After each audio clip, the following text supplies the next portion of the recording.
ایک بات اس نے 3-4 بار دہرائی کہ خدا را مجھے اس جہنم سے نکالو، خدا را مجھے اس جہنم سے نکالو۔ ڈاکٹر فوزیہ نے ایک اور بات ایسی کہی کہ جسے سن کے ہر آدمی اشک بار ہو جائے گا کہ ڈاکٹر عافیہ صدیقی اپنے بچوں سے زیادہ اپنی ماں کے بارے میں پوچھتی رہیں کہ میری ماں مجھ سے ملنے کے لیے کیوں نہیں آئی، مجھے اپنی ماں کی بہت یاد آتی ہے، اب اگر اگلی بار آپ آؤ تو ماں کو بھی ساتھ لے کے آنا۔ ڈاکٹر فوزیہ صدیقی کہتی ہیں کہ میں باوجود کوشش کے انہیں نہیں بتا سکی کہ آپ کی ماں تو آپ کو یاد کرتے کرتے اگلے جہان صدار گئی ہے۔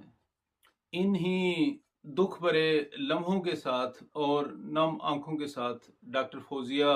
یہ سوال لے کے جیل سے باہر نکل آئی کہ آخر ڈاکٹر عافیہ صدیقی کی رہائی کب ہوگی، اور ایسا